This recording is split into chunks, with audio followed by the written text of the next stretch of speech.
The Business Oddcast. Welcome to another Business Oddcast.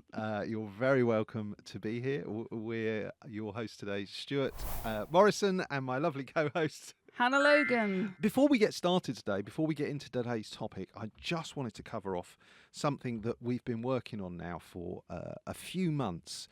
We decided that the best thing we could do is, instead of saying to everybody, oh, come and join us as self-employed, is let's make workplaces somewhere that you don't have to leave just to earn a crust. So we came up with the NeuroInclusive workplace. We've created not only some resources, but we've also created an audit called the NeuroInclusive Quotient, or NIQ. What this is a series of questions that determines how neuroinclusive your workplace is. It takes 5 minutes. It asks very simple questions, and you just score yourself on the answers. And at the end, it gives you 3 suggestions of how to get started to make a more neuro-inclusive workplace. And it's absolutely 100% free, always will be. We'd love for all of the people who listen to go and have a look and complete it. Take you about 5 minutes. You don't have to be a business owner. You don't have to have a corporation. Just tell us what your business is like. Hannah, what do you think about the neuro-inclusive workplace? Well, it's absolutely blooming marvellous, isn't it? It is, yeah. I think we would be doing a disservice to our community if we not only have provided this place that we have here with the Oddcast, where in our Odd Squad, where we are building a tribe of people that can all help each other and advise each other, and etc., etc. That's it. That's what it is. It's about peer support. We don't have all the answers. We have a piece of the puzzle, and we've got various approaches that worked for us that we can share. But we're much stronger as a community if we can find out the real sticking points, the problems, where things run off the rails, what goes wrong, because early interventions prevent all of the bad things that we've been talking about. Absolutely that. And now we're going into businesses, councils, various different fabulous contacts that I won't spoiler alert right now. And we are advocating for you. We are advocating for ourselves. We are advocating for the neurodivergent community, because we want employment to be a nicer place for you. We don't want people tortured in employment anymore. There's no reason that should be happening. So that's a long-winded introduction for the neuro-inclusive workplace, and we're not going to wang on about it in every episode, but it is kind of the launch of this project, and you'll be seeing it included on the website to start with.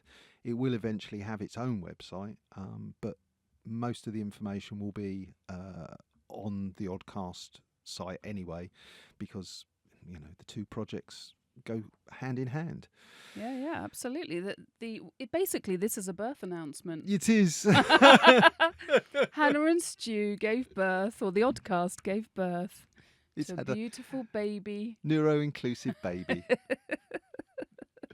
Let's get on with today's show. So today, Hannah, what is the topic of today's episode? Well, Stu, I always say that. I'm not going to say it. And then I always say that bit too. Today's episode topic is when your special interest becomes your business. So between us, from what I know of you, and I certainly know a lot about myself, I think I'm guessing we've started a fair few passion projects and businesses and one or two. I might even have ideas. More than one or two right now.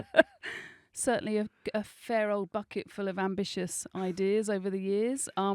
And that won't just be us, right? I think neurodivergent, or people in general, but especially in my experience, neurodivergent people do like to collect ideas, a bit like Pokemon cards. Not to diminish it, Pokemon rules.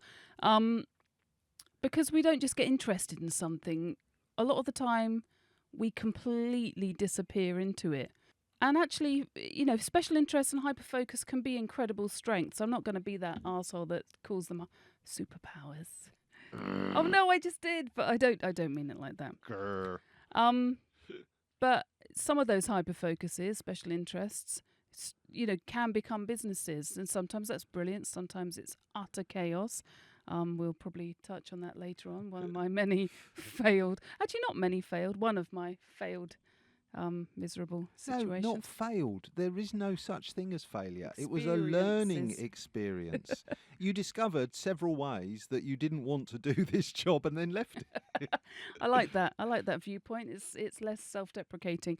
But today we're basically talking about what happens when the thing that you love becomes the thing that pays the bills. Surely that must be like a life goal right there. Getting paid, paying your bills, doing the thing you love. That leads me rather nicely onto the first talking point. Why would you do anything else? I know.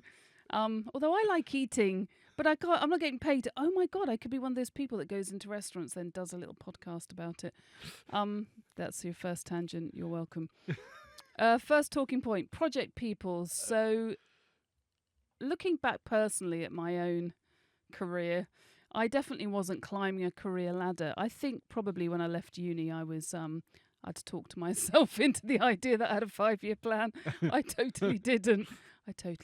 I was just literally following whatever fascinated me at the time. And at the very beginning, when I left uni, it was Bass Brewery, actually. So it was beer. Ooh. How did that work out for you, Hannah? Not so well.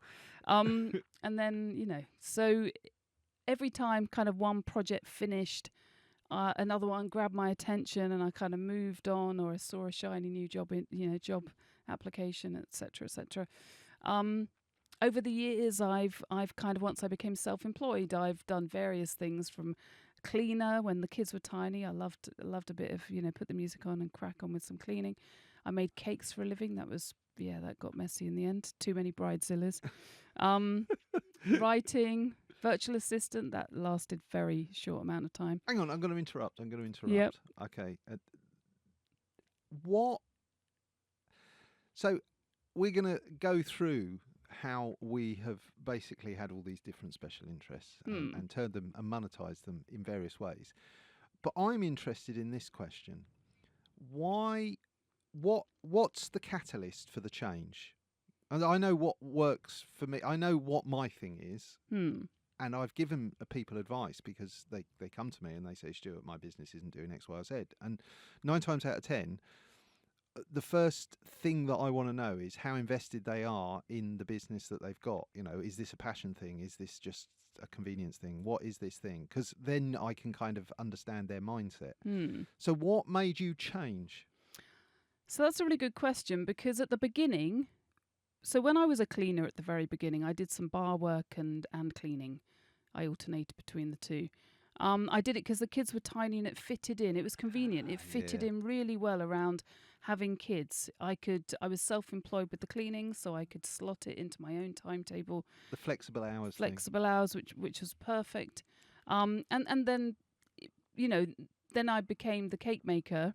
I was making novelty cakes anyway, and I think one too many people said, "Oh, you should do this as a business," and I said, "Maybe I will."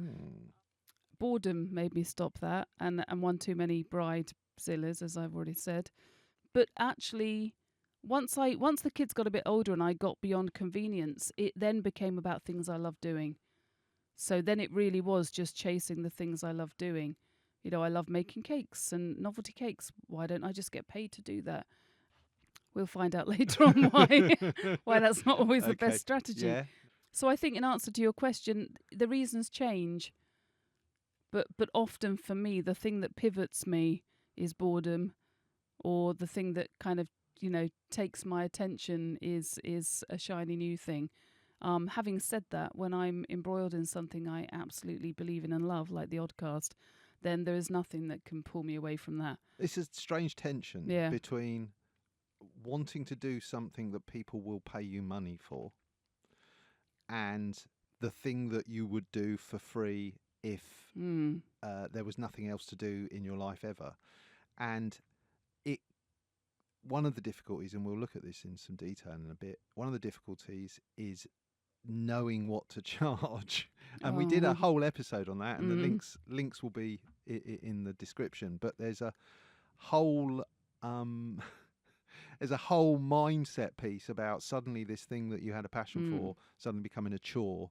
When you were doing these more passionate or projects that you were more passionate about, and this is the one that I haven't squared away. So I'm asking this for insight: is how do you square that it's not making money? Because it drives me batty. Because it feels like, just to give you a little insight as to what's going on inside here, it feels like the world is unfair because this is the thing that I want to work on, and yet for whatever reason the world has decided that the value that I can see, it can't. And that's so annoying because it's frustrating, because you're like, this thing is important, people. And I guess the NeuroInclusive Workplace and the Oddcast are a bit of a passion project. But there are other projects that I've worked on that have been far more frivolous, that I have been like absolutely like a firebrand, like passionate about, and can't see why other people don't find it as all obsessive. How do you square that? So for me, and I totally hear what you're saying, and it makes a lot of sense.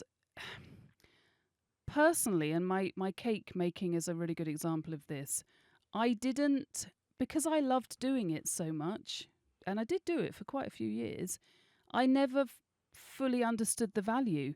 Because in my brain kept saying, but you love doing this, like, why would you even charge for it? It's literally your fun place. So initially, and I was totally unbusiness savvy at that point, completely. I thought, well, cover the cost of the ingredients. I didn't even consider what my hourly rate might have been doing that. I hadn't done any kind of market research. And once I'd started charging... Market research? Why would you do that? What the hell's that? And after I'd charged 30 quid for the first 2-tier wedding cake. Wow. Yeah, I was making a loss consistently. It wasn't my finest business model. Once I'd started like that, I got the name, the reputation for like, her cakes are amazing and they are basically free. So yeah, you see, this is what happens when you're cheap. It's totally, and it weirdly enough, because nowadays I understand in the service work that I do now, I understand that actually if you undercharge, you'll just be seen as not being very good at what you do. But when it was a physical product, a cake, they could see and taste that it was brilliant. So there was none of that, well, is it going to be shit? Because they'd seen the photos, they'd seen the testimonial. But actually, once I'd undercharged, I could never go back. And one time I did try and charge a bit more for one, and I got pushback because obviously this person had been referred to me because like she's crazy cheap and brilliant. So I threw myself into the fire on day one, really, quite literally. So yeah, it wasn't. But don't get me wrong, I'm a massive believer in silver linings, and I learnt so much from that. If you don't in business make mistakes, then you won't learn things. And some of these lessons, you can have somebody sit there and go, I wouldn't do it like that. But as we all know, when the brain knows what it wants to do, it's going to go and do it. Whatever I'll take that under advisement. Thank you very much for your insight. And fuck off. And what is your name? Mr. Greggs. Mr. Greggs, is it? Okay. All right. Thank you. Oh my God, brilliant. I think that quite... I mean, we've touched on this a bit, but that kind of takes us nicely into the next talking point, really. The obsession stage.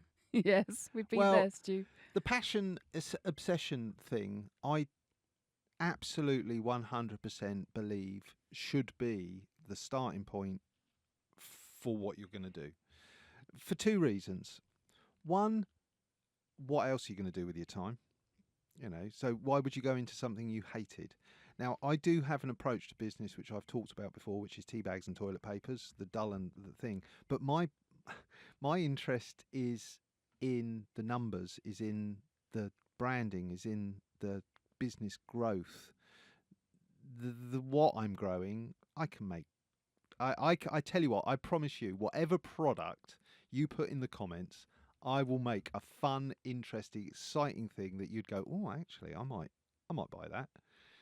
There you go. There's a challenge. Because that's the way my brain works. I look at something and my brain goes, put a twist on it. How would you do that? What would you do differently? What if you blew it up to that size? What if you shrunk it down to this size? What would it look like if it was in gold or pink or whatever? And whether I'm not doing that, I'm not in charge of it. It's like a ball rolling down a hill. It's like as soon as the amount of times I'm driving around and I see somebody like with a shop and I think, oh, they should rebrand it. They should do this with it and that with it and da-da-da-da-da-da. And my brain just fills out everything. And I live this rich internal whole presentation to the person and they champion me out the room and like slap me on the back and they give me shares and we have champagne. And No hugs. no touching. Get me off your shoulders. This is highly inappropriate. And it's just you. If it was a team of people, it would be different. This is just you making me feel awkward sitting on your shoulders. What's this? Anyway, the point to it is that if you're going to have to get through some very dark days when you're growing a business, I'm telling you now, there will be days when you will think to yourself, is this worth it? I'll just go and get a job. But believe me, this is the motivator. Think about a boss.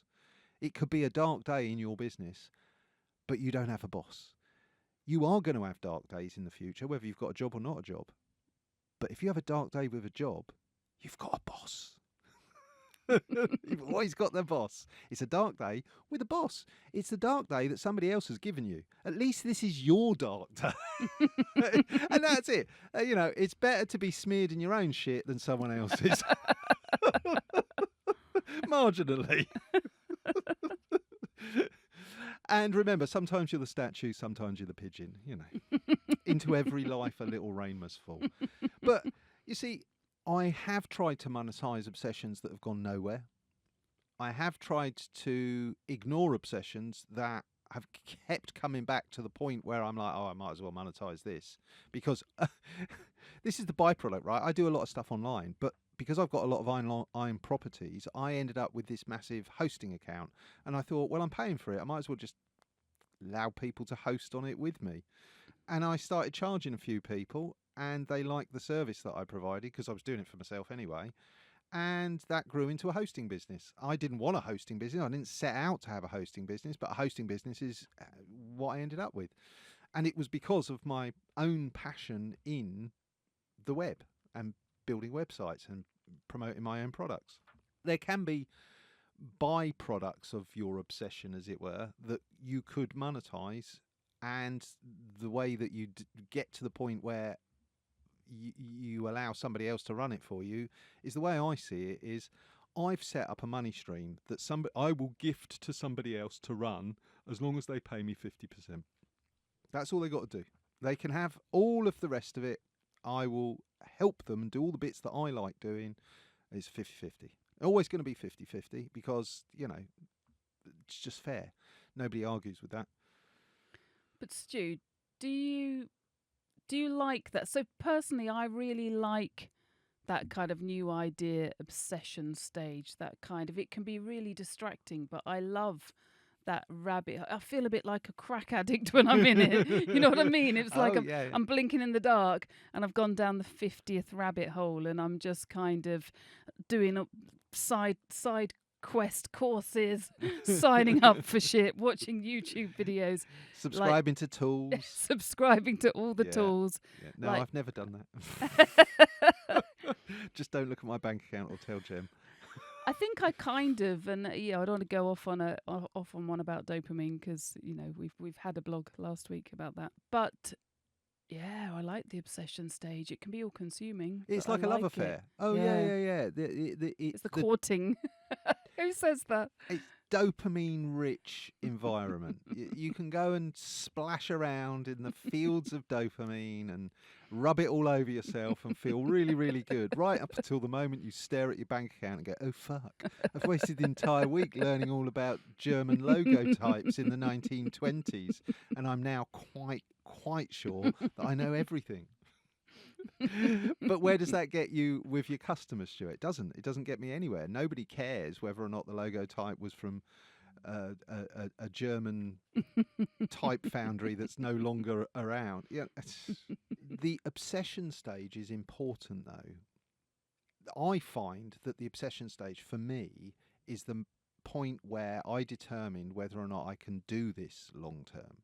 Because once you've run through an entire idea and you've deep dived it and you've researched it and you've reviewed it and you've detailed it and you've thought about it and you've dug underneath it, if you're still passionate about it, go do it. But if you've done all that and you're a bit like, I know now to put things down. Like, they're not working, Stu. Walk away from them. The obsession stage has started to, you've got to get up and do this again.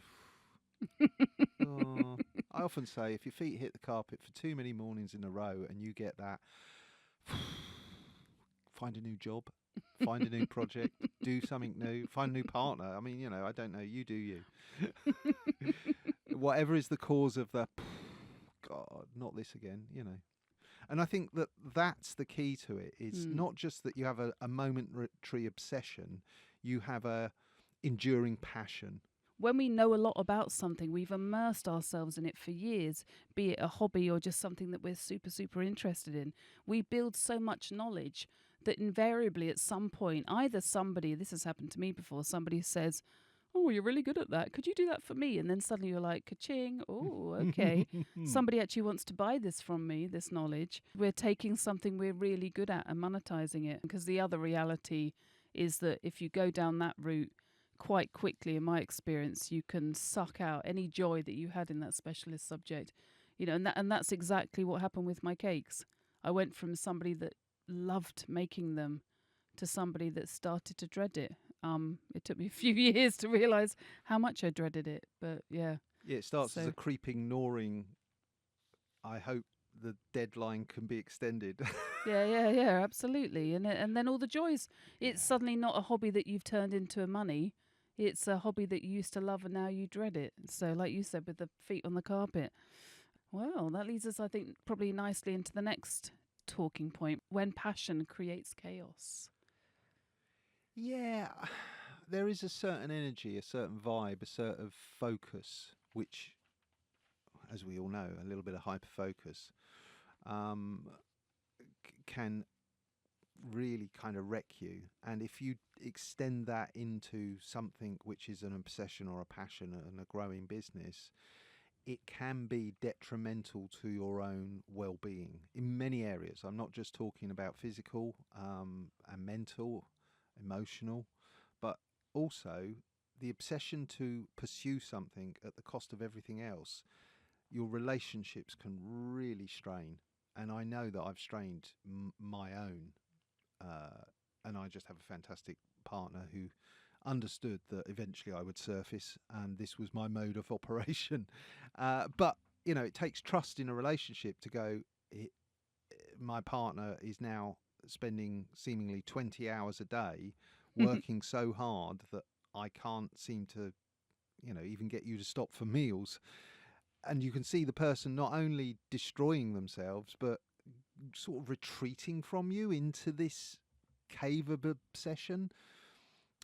And that's where the chaos starts, because you lose ties, you lose touch, you lose sleep, you lose energy, you lose regulation, you lose grasp on reality in some cases. Your inside the tent thinking becomes very, very loud, and that creates all sorts of tensions because you're only seeing things from one viewpoint. How have you dealt with it over the years? Because I have not mastered it. Yeah, no, I haven't mastered it either. I've definitely got better, but I am, by my very nature, once I'm in it. I mean, it's one of the reasons I'm a great friend, right? Because when I'm in a friendship, I won't fucking let you down. But also, if I'm in an obsessive project, then I'm like, if people come near me, I'm like a dog guarding its dinner bowl. I'm like, no, I'm busy. Stop talking to me. I've got a few days coming up, and it's an absolute. I'm getting a bit stressed about it because, and as we've discussed in episodes past, the holiday that people think, hey, we Boo. send thoughts and prayers. But the point to it is that I'm being taken from my absolute passion project at the moment, the Oddcast. It lights me up like nothing else. I've been obsessed the last 3 weeks. I've just chucked everything I have. Pretty much every waking moment has been talking to, thinking about, or dealing with something to do with the Oddcast or the NeuroInclusive Workplace. And as such, you reap the rewards of it. It's like planting seeds.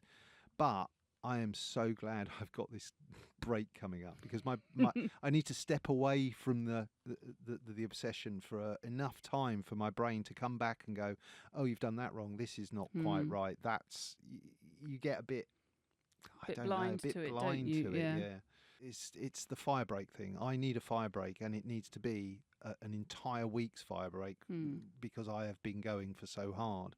But maybe I did it knowing I had I don't know. I think I'm sure there'd be somebody somewhere, a psychiatrist or whatever, somewhere telling me it's a bad strategy. For me, I like to do the sprints and then lie down for a bit. It works.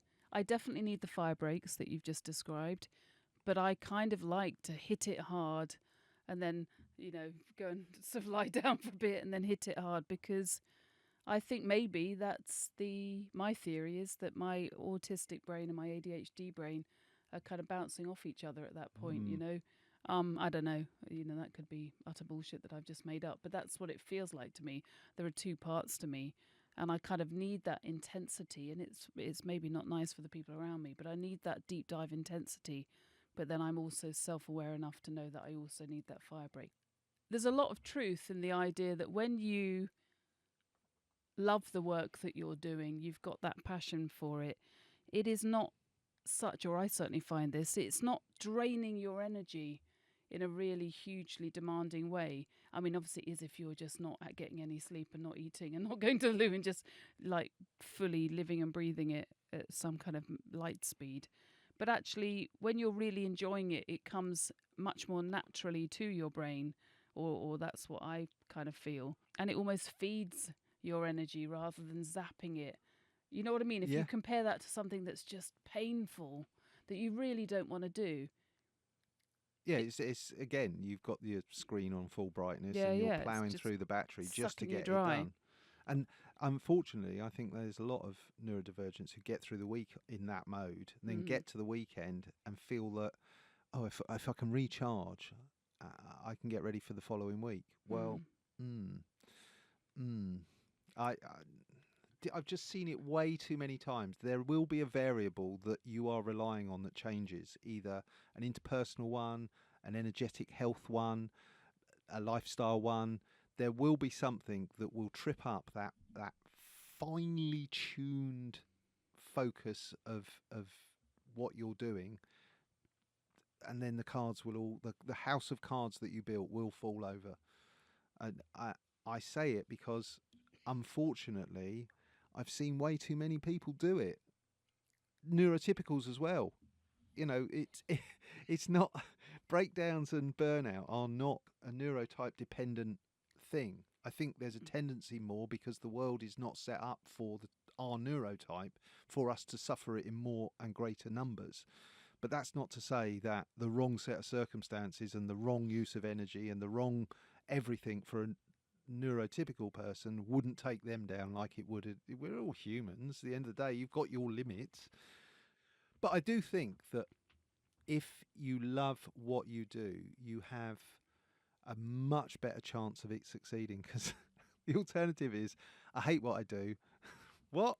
I get up every day, hate what I do, but, the money's good. How many times have you had that conversation with people who've got jobs? Just like, why do you do it then? Oh, the money's good. How's that eating away at your soul? Because eventually it will.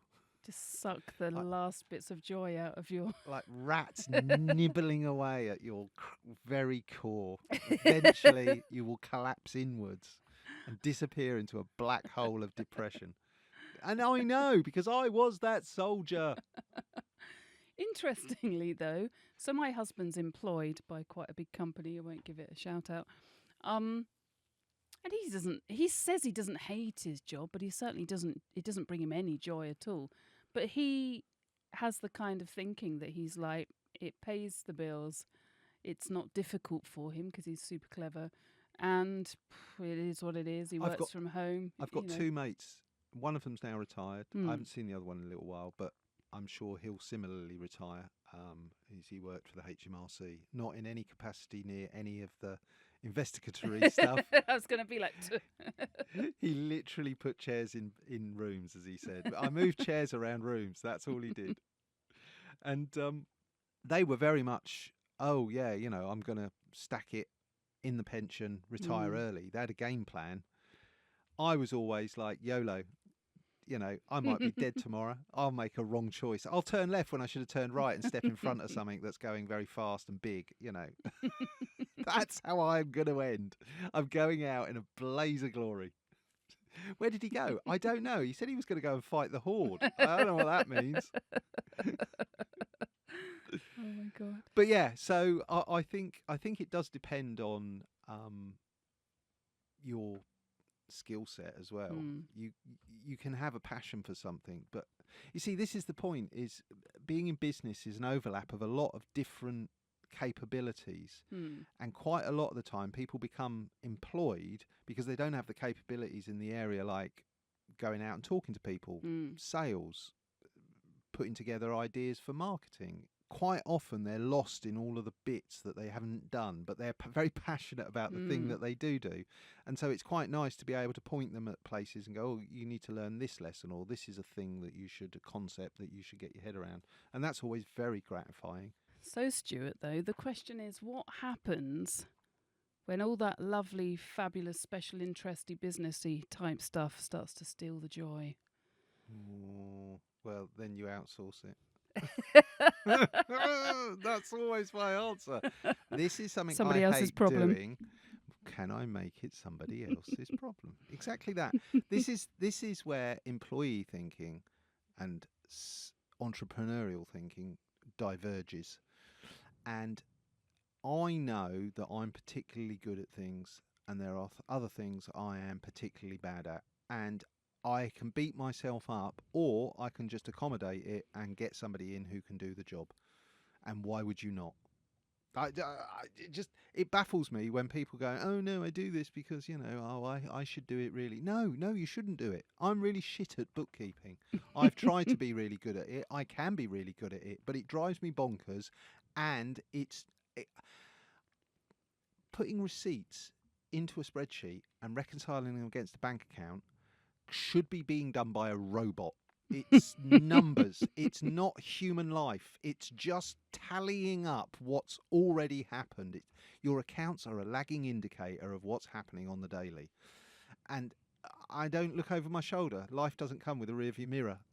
What's behind me, I am not interested in. It's just a score. It's a number. It doesn't meet the reality of what's going on today, what's happening, the opportunity, the future. And therefore I'm shit at books. But I understand that if I want to be self-employed and I want to be in a business, I need to do my books. So the only answer to that is there is a person out there, and I've spoken to one because I've just taken on a new bookkeeper. He's really passionate. He had a window cleaning business. Found he enjoyed doing the accounts more than he did the window cleaning. So he went off, did a qualification. He's now a bookkeeper. If your job loses the joy, you can walk away and get another job. But if you're self-employed and the thing that brings you money is stopped bringing you joy, how do you outsource the thing? And that's where you either sell the business or you get somebody in and you do the thing that I've said. Look, I've got this system. It works. It makes money. I just don't want to do it anymore. You can have it if I can take 50% of the profit. And 9 times out of 10, this is the problem when small businesses build a business to try and sell it. They try and sell an asset which requires their labour as part of it, and they don't factor that in as a wage, because the person buying it is effectively them buying a job. As I often said to business owners who were trying to sell me their business, convince me why I need to buy your job. And they say, what? I said, well, obviously I'm buying the business, I'm buying the income stream, but I don't want to have to do whatever it is you do every day. So how do you sell me a business when you're not going to be within it? And you see this light go on their eyes of like, oh, yeah. Oh, you're the expert in your business. then you need to step out of your business and let it try and run for a month. If you can get your business to run for a month without you, you've pretty much got self-sustaining money pump. Yeah, I've not got one of those, Stu. Well, that's why you've got to work on them. That's why you've got to build assets and plant seeds. The neuro-inclusive workplace will grow and grow and grow as this topic just becomes, well, I mean, I think the government have just announced a load of money in this sector. There's massive new research in ADHD. There's just tons of stuff going on in this very field, and it's not going to go away anytime soon, because the amount of late diagnosed neurodivergent women, it's a travesty. It's an absolute travesty that we've got generations of people who are wandering around trying to fit into a system which is slowly breaking them. And they wonder why there's massive mental health crisis. Oh dear, don't even get me started. Too late, Stuart. I'm climbing the soapbox with you. Move over, Stu. Give me some space on that soapbox too. No, we need people like you on the soapbox. I need to just stand back and hold the crowd back and go, listen to what she's saying. This is important. This is just do not. The state of female health in the UK in 2026. Oh my God, please, would somebody somewhere do something? The amount of medical gaslighting that goes on. The amount of... Don't, Stuart, don't. I hear you. So I guess the other side of the coin of when we're talking about, being aware of when you recognise that your job or however you're doing that is starting to steal the joy, then I guess the other side of that coin is preempting and learning how to protect that kind of joy or that curiosity, that driving force that's keeping you moving forward, doing this kind of special interest as your business. One word: pivot. Well, you can pivot, and I'm the queen of pivot. Love I literally it's the business equivalent of a tangent. Yeah, and I do, and I'm the queen of the tangents, as you know. And a pivot is a strategy I've used repeatedly, and I'm a massive fan.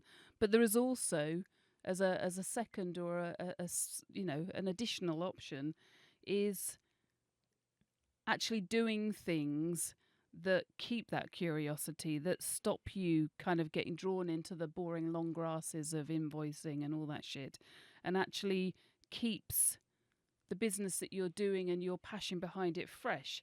So, for example, one of the things I've done over the years, and I'm doing it at the moment actually, if I start to dwindle on anything, I just learn another aspect of it. When I do a lot of content writing, or certainly used to do a lot more. And I started to get bored for the same clients, the same topics, the same blah, blah, blah. Then I do a quick course or I watch a few videos, or, I got bored with a recent client and then they mentioned that they needed to add some bits to their website. And I can build websites, as you know, but actually I hadn't used that platform before. So, yeah, a day later of Hannah watching endless YouTube videos, I've pivoted myself back into, I've excited myself back into what I was doing. And that's my way of protecting that interest and that curiosity and stopping me.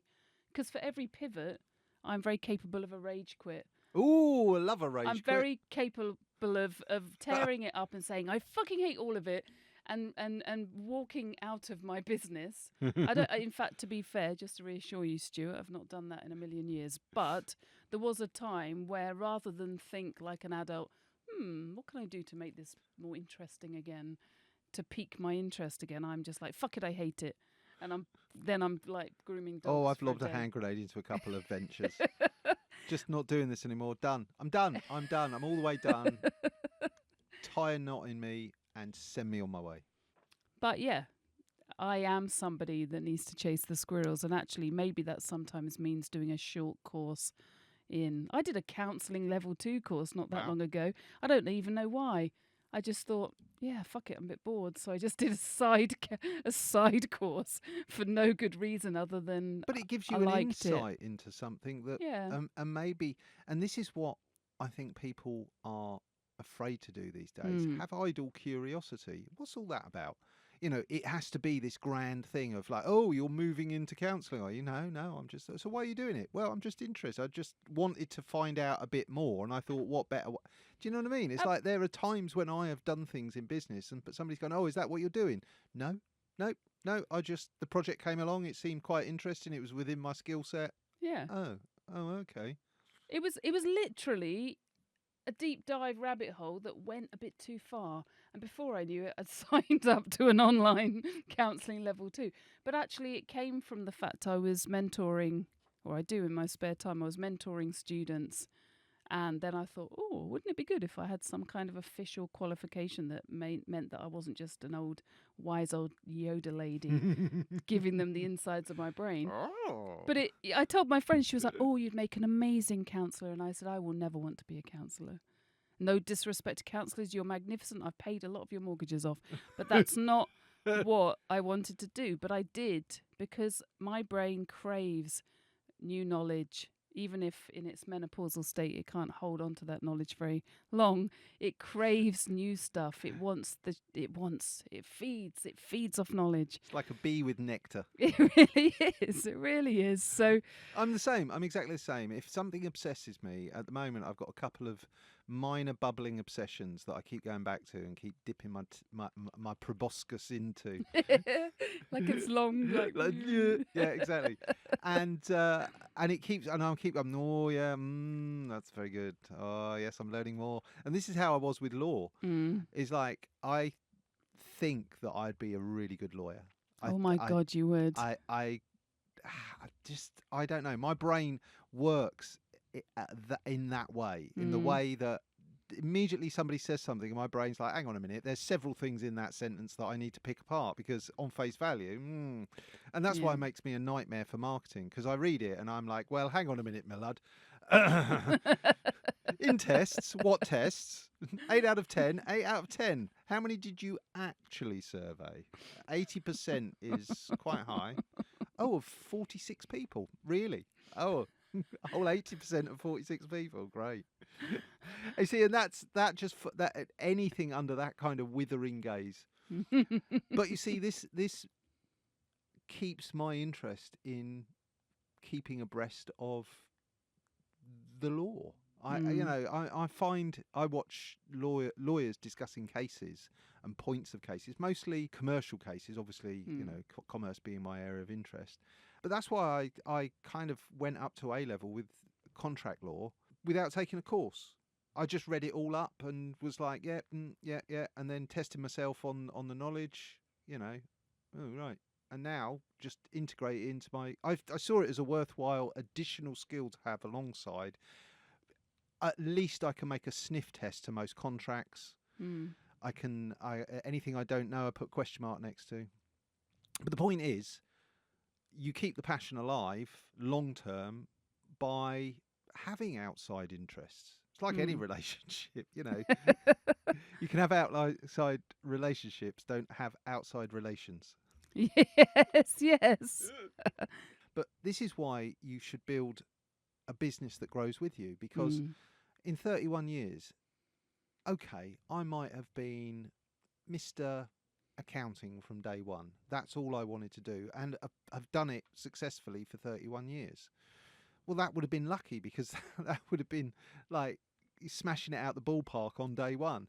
Unfortunately, my brain wanders all over the place, from engineering, fixing cars, being a lookalike, running an entertainment agency, building websites, doing print, having novelty goods manufactured in China and imported in, distribution, posters, did I say print, websites, marketing, affiliate sales, candle making, antiques.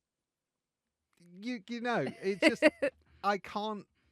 If I spot an opportunity, my brain just goes, is that opportunity worth your time and attention, or is this a side quest? It does that now. But when I was younger, it was like, yippee! Let's go. And I couldn't stop it if I wanted. It's like, I'm doing this now. Oh, we are we? Okay, let's see where this goes. This is fun. 9 times out of 10, I'm as amazed by any of my own success as the people standing around going, he did what? It's literally masking, but for business, it's like, and now I'm a candle maker. Yeah, why And not? now I'm a. I've got to be a butcher and a baker next. What's that cartoon, Mr. Mr. Ben. Mr. Ben? I loved It's literally Mr. that. Ben. That's what we've both done with businesses. It's exactly Gone in that. the cupboard and come back out like, I make cakes. And some people are the shopkeeper. Yes. And Yeah. they're important and they're brilliant and fantastic. But I think I'm much more Mr. Ben. Yeah, me too. Me too, for sure. Right, well, that's been quite the fascinating roll round, look at and dissection of the world of self-employment and how to get into it and what passions and fuels it. Any takeaways, top tips, thoughtful moments? My first one would be that special interests can become incredible businesses because actually you can't fake that genuine enthusiasm. And for a business to succeed, you need to have some enthusiasm behind it. When you genuinely love something that you're doing for a business, it can become a source of energy rather than an energy zapper. And the challenge isn't really monetizing a passion, it's making sure that that curiosity never gets replaced by somebody else's expectations. The moment that the kind of businessy side of it takes over and dulls the sparkle of the curiosity and the interest, then you're in trouble. And, you know, this is something I've had to learn. Not every special interest needs to become a business. Hannah, if you're listening, not every special interest needs to become a bloody business. And that's okay to accept that. And actually, my last tip would be that you need to learn to differentiate which ones which are worth monetizing or you would benefit from that, and which ones just need to stay as hobbies. It's okay to have multiple hobbies. I have multiple hobbies alongside multiple other things. It's okay to have a print making kit in your cupboard alongside a candle making kit alongside several frames and unframed prints that you're going to sell. I'm looking directly at them, actually. This is embarrassing, Stuart. Well, just get rid of this shit. Stuart's family now will know what they're getting for Christmas. Yay! Free gifts. I've got this for you. I don't even like any of it that's free. It's a gift. It's a bit dusty because it's been on my shelf in my office for 3 years. So Stu, what about your tips? Have you got any tips? Just because you love it doesn't mean to say it's going to be a business. Yeah. Let me. So I'm going to pour some cold, hard facts at you. Well, being in business is pragmatism, realism, and accepting the truth, even if that truth is brought to you harshly by somebody shouting at you. You have to step away from the ego and realise that the way that value is perceived and seen is maybe not the way that you believe it should be seen, and that's going to be all right because that's the marketplace. The market tells you. This is what I say to my kids. My kids come running to me, oh Dad, I've had a good idea. No, you've had an idea. The marketplace tells you how good it is. Oh Dad, you're such a joy crusher, Dad. And that's what I'm going to do right now. No, sit down, everybody. It's about being pragmatic. Yes, it's a passion, but do you have the necessary skills to not just monetize that, but to monetize it for the next however long? How long are you doing this for? That's the other question a lot of small business owners don't answer to themselves. How long are we doing this for? What's the end purpose? What's the goal here? Am I doing this until I retire and then what? It just stops and goes away? Or do I want to build it and sell it? And, you know, there's loads of questions. So getting started and having a passion, it might seem really, really early to go, what am I doing this for? Where's this going? But it will answer a lot of your questions. You know, if somebody says to you, oh, we could sell you this thing and you could do this thing, and you're like, oh, do I need that? Well, actually, would this get me closer to my goal? Or is this just a massive distraction? Is this a new shiny thing? And I often find that helps if I know what the outcome of the project is. So for me, the Oddcast is always to get to 100 episodes. Yes. It was always to get to 21 because that was where most die before. So I knew I'd get that because just, yes, it was going to happen. Smashed it. But I need to get to 100 because they say people ignore you until you have 100 episodes. Okay, right? So if they ignore us, well, great. That means we've got 100 episodes to get really good. And that's the same with any business. You get ignored until the point where everyone just accepts that you're part of the furniture and starts using you. And you've got to get over that patch, and that can be really difficult for passion to sustain across. It can be a hard thing. So think long and hard. Not every passion should be turned into a monetizable business. Keep learning, keep experimenting, keep lively. What you're doing now may not be what you're doing in 5 years' time, but it might be the stepping stone to it. You know, do look out for, sometimes the world comes, knocks on your door and tells you in explicit detail what's going on. Other times it might wave at you from a car at 50 mile an hour as it's going past. You've got to be paying attention, because that might be the very thing that you should be paying attention to next. And in business, it can be very, very easy to keep your nose to the grindstone and miss some of the strategy, the longer term stuff. So, you know, don't be blinded by your passions. And my final point, see what energizes you, what drains you, what makes you go, oh, what makes you think, I can't wait to get in? What makes you think this is the part of either my job or my life or the world in which I inhabit that I love doing? And if I actually woke up every day doing this, I'd be really happy. I know somebody who moved to the wilds of Scotland and is a fantastic artist and had already started that ball rolling, actually works in the House of Commons. So he's got his kind of nascent arts business, but he's waiting until he ages into his pension, and then he can. Oh, it's a brilliant strategy. Nice. Well, fantastic, love it. And that's exactly it. Just because your passion for it now is great and massive, doing it on the DL, doing it on your own without having to involve customers, and just seeing if it sustains your interest over a, let's say, 6-month period of time, is a good way of starting. It's basically breaking your shoes in on the carpet, isn't it?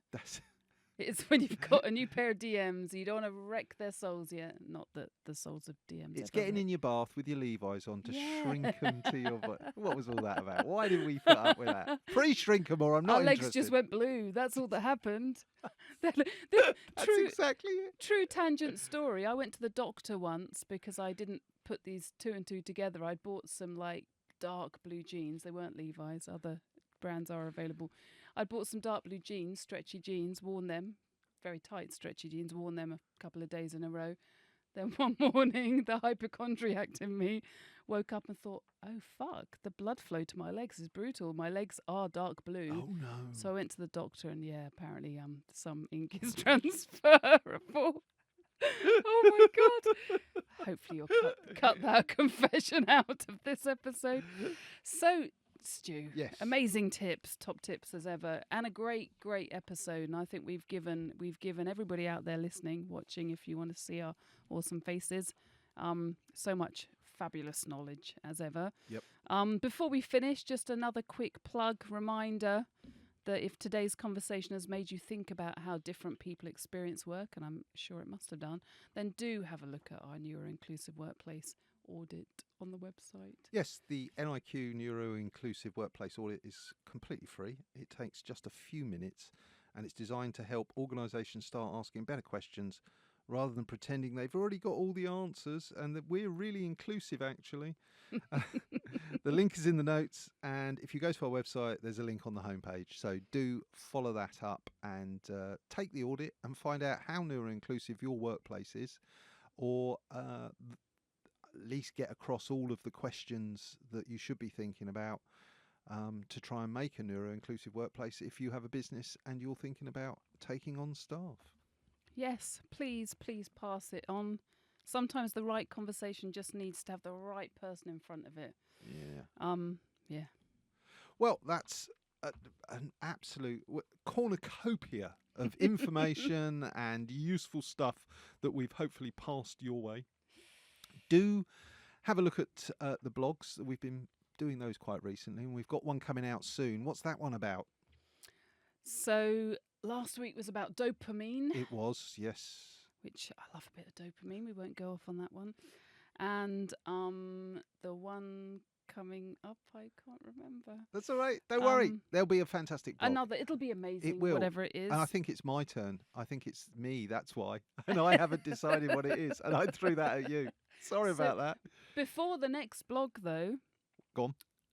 Is we have an incredible guest coming up, hopefully. I forgot later about the this- guest. Later this month. Oh. I don't want to out her just in case, like, she disappears off the face of the earth or something. Well, she is going on holiday, and she might go Yeah. on holiday and get passionate about what she finds on holiday Yeah. and not return. Make a business out of it. Exactly. So yeah, our first guest, and she's a good one. She is a magnificent guest. She is. She's somebody who we've met recently, and it's definitely worth your attention. And I'm looking forward to interviewing and finding out more about her business, and her passions to bring it back to the theme of today. But thank you very much for listening, Hannah. Thank you so much for, as always. If you're entertaining anybody, you're entertaining me for definite. So thank you very much for your insights. And if you have liked it, then please do like, share and subscribe to the Oddcast. All of the buttons are here, there, wherever. And I'm pointing and you're listening, so you can't see. So it's I'm rubbish, benefiting from the rubbish. pointing.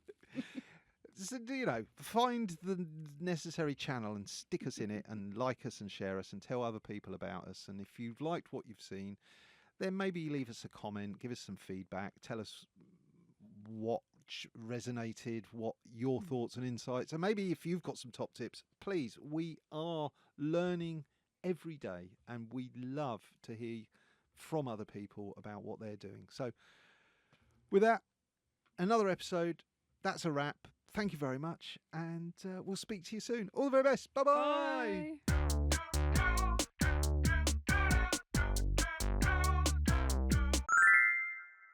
Step away from PAYE. Don't do it.